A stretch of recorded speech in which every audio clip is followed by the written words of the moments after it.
अस्सलाम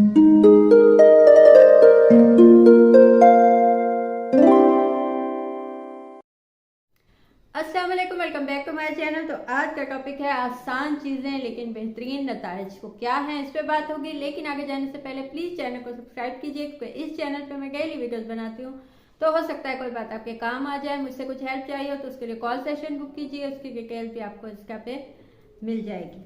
कुछ आसान चीज़ें, ऐसे कुछ काम हैं, कुछ चीज़ें हैं, कुछ चेंजेस हैं जो अपने आप में ला के या अपने आसपास ला के हम अपने आप को या अपनी ज़िंदगी को अच्छा बना सकते हैं। या अपना पॉइंट ऑफ व्यू जो हमने एक बनाया हुआ है, कभी उसको चेंज करके देखिए, कभी उसके से अलग होके सोच के देखिए कि क्या वो जो मैं सोचता हूँ वही सही है या इसके अलावा भी इस चीज़ पे कोई भी ओपिनियन है। होता यह है कि किसी भी चीज़ के हवाले से मैं खाली किसी साइंस या किसी टेक्नोलॉजी या किसी मजहब या किसी एक चीज़ के हवाले से नहीं कहूँगी, लेकिन जिस चीज़ का भी हमें कोई पॉइंट ऑफ व्यू है किसी चीज़ के हवाले से, आपका मसलन आपका मजहब के हवाले से एक पॉइंट ऑफ व्यू होगा, आपके साइंस के हवाले से एक होगा, आपका सियासत के हवाले से एक होगा, आपका माहौल माशरे के हवाले से एक पॉइंट ऑफ व्यू होगा कि ऐसा होना चाहिए या ऐसा होता है, जो कि आपको सिखाया गया है। लेकिन कभी आपने उस पॉइंट ऑफ व्यू से जो आपका है या जो आपकी सोच है उससे हट के चीज़ें देखी हैं, और देखी हैं तो उनमें आपको क्या चीज़ दिखाई दी? क्या आपका ओपिनियन चेंज हुआ या कम से कम आप में गुंजाइश पैदा हुई? गुंजाइश हुई तभी आपने सामने वाले का एक अलग ओपिनियन को देखा। मतलब आप किसी एक मज़हब को मानते हैं, लेकिन आपको दूसरे मज़हब को जानना चाहिए, क्योंकि जब तक आप जानेंगे नहीं आपको कैसे पता चलेगा आपका, आप जानते हैं कि आपका यकीन है कि आपका मज़हब सच्चा है, लेकिन बाकी के मज़हब को जब आपने जाना तो शायद आपको लगे कि आपका मज़हब वाकई सच है। हो सकता है ये हो जाए, लाजमी नहीं कि आपका ओपिनियन चेंज हो। आपका ओपिनियन आपको वाज़े समझ में तो आने लगेगा कि आपका ये ओपिनियन क्यों है। ऐसे ही साइंस के हवाले से, ऐसे ही सियासत के हवाले से, मतलब आपको किसी एक सियासतदान को पसंद है, आपको काफ़ी सालों से या आपने हमेशा से उसको सपोर्ट किया है, लेकिन बाकी लोगों को ओपिनियन है, जानिए कि उनको वो वाला सियासतदान क्यों नहीं पसंद, उनको वो वाली चीज़ क्यों नहीं पसंद, इसकी क्या वजह हो सकती है। तो ये चीज़ इंसान में आप में चेंजेस लाएगी, बहुत अच्छे पॉजिटिव।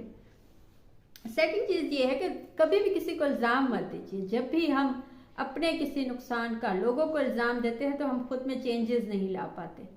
चेंज हम खुद में तब ला पाते हैं, अब ये मानना भी बहुत मुश्किल है कि जी मुझसे गलती हुई है, ये तो हम मानते ही नहीं। कभी किसी ने शायद कत्ल भी हो जाता है, टाका भी हो जाता है, कोई ऐसा नुकसान भी हो जाता है, तब भी जब उस मुलजिम को लाया जाता है तो कहते हैं मैंने तो ये किया ही नहीं, मैंने तो ये कत्ल किया ही नहीं। पागल को कहते हैं कि जब किसी भी पागल को जब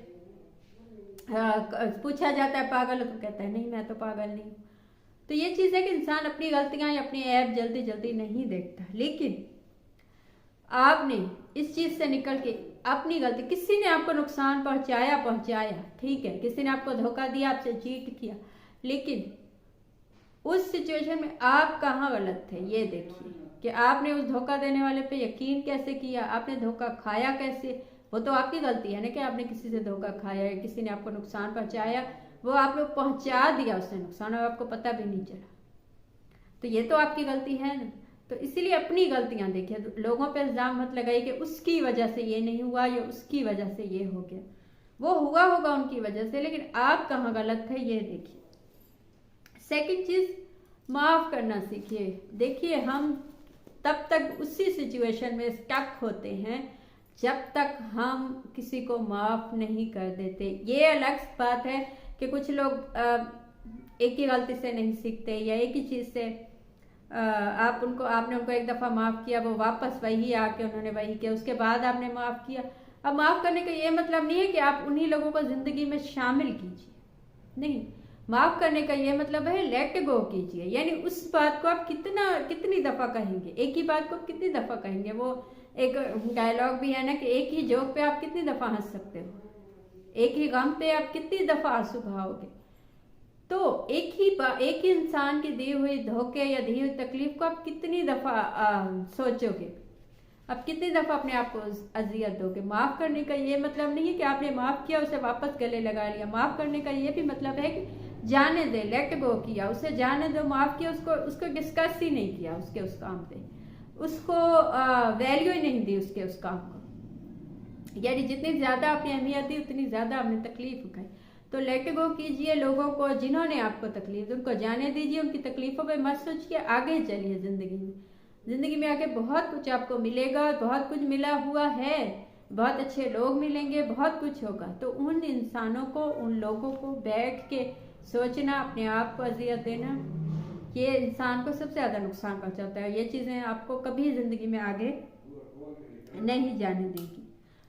थर्ड चीज जो है, कोई भी आपकी इस वक्त सिचुएशन है, आप पेशेंस से काम लीजिए। कभी भी उस चीज पे पेशेंस मत अपना काम कीजिए, या उस चीज को जज्बाती होके मत सोचिए। जितने ज्यादा जब आप लाइफ में जितने ज्यादा आप इमोशनल होते हैं, जब उतने ही ज्यादा आप गलत फैसले लेते हैं और बहुत शदीद वाले फैसले लेते हैं। मसलन किसी ने आपको धोखा दिया, आपने कहा कि उसने मुझे धोखा दिया, अब मैं भी उसे नुकसान पहुंचाऊंगा या अपने आप को नुकसान पहुंचाऊंगा, या मैं किसी सेकंड बंदे के साथ जिसके मुताबिक मैंने कभी सोचा ही नहीं था, ना मुझे ये पता था कि वो कैसा इंसान है, मैं उसके साथ ताल्लुकात बना लूंगा और बाद में वो भी आपको वैसा ही नतीजा निकलेगा। तो क्या होता है, इमोशनल होके हम बहुत ज्यादा गलत फैसले ले जाते हैं, क्योंकि हमें ऐसी चीज चाहिए होती है जो उसी वक्त नतीजा दे, और उसी वक्त नतीजा देने वाली चीजें बाज़ औक़ात नुकसान पहुंचा देती है। तो कोशिश कीजिए कि इमोशनल होकर फैसला मत कीजिए, कोई भी हमेशा पेशेंस से काम लीजिए। उस वक्त को वो कहते हैं ना, लेट द डस्ट सेटल, तो डस्ट को सेटल होने दीजिए, धूल को बैठने दीजिए। जब धूल बैठ जाएगी तब आपको दिखाई देगा कि क्या सही है क्या गलत है। जब धूल होती है, आंधी होती है, तब आपको दिखाई नहीं देता, तब कोई डिसीजन मत लीजिए। उस जज्बातियत में या उस तूफान में जो भी आप डिसीजन लेंगे वो आपको नुकसान पहुंचाएगा। तो उस टाइम को जाने दीजिए, उसके बाद जो भी आपका डिसीजन हो अपने मुतालिक या लोगों के मुतालिक वो लीजिए। खुद पे तवज्जो देना सीखिए, खुद को ज़ाया मत कीजिए, खुद को नापसंद मत कीजिए। ये ऐसी अल्लाह ताला की नेमत है, आपका अपना आप आपके लिए, आपकी बॉडी, आपका जिस्म 24 घंटे आपका साथ देता है। आप किसी भी सिचुएशन में हो, आप थके होते हैं, आपका सोने को दिल चाहता है, आपको खाने का दिल चाहता है, कभी भी आपकी बॉडी आपको ना नहीं बोलती, वो आपका साथ देती है। तो आप भी उसका साथ दीजिए, उसका ख्याल कीजिए, क्योंकि आपने उसका ख्याल नहीं किया तो ये ऐसी नेमत है जो आपसे छिन जाए तो आप क्या बचते हैं, कुछ भी नहीं। एज अ इंसान आपकी कोई अहमियत नहीं होगी, आपकी बॉडी नहीं होगी, तो या फिर बॉडी का खुदा ना खास्ता एक पार्ट भी ना हो, मसलन आंखें ना हो आपकी, या आपके हाथ चले जाएं, या आप चल ना सके, तो क्या होगा कि आप एक ऐसे इंसान होंगे जो अब इस वक्त आप हैं। तो उससे अच्छा है आप इन चीज़ों को तवज्जो दीजिए, इन चीज़ों पे इनका ख्याल कीजिए, अपने आप का ख्याल कीजिए। अपने आप का ख्याल आपको ज़िंदगी में कामयाब बनाएगा। पांचवी और लास्ट चीज़ कि आप अपनी कहानी के विलन मत बनिए, अपनी कहानी के मेन कैरेक्टर बनिए। वो इंसान जो लोगों को भी मुश्किलों से निकालता है, खुद भी मुश्किलों से निकल आता है, कभी मायूस नहीं होता, कभी उदास नहीं होता, कभी मायूस नहीं होता। उसे देख के लोगों को उम्मीद पैदा होती है। ऐसे इंसान बने, ना कि आप लोगों में उम्मीद ढूंढें।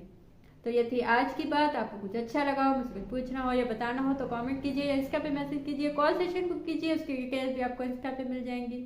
Thank you.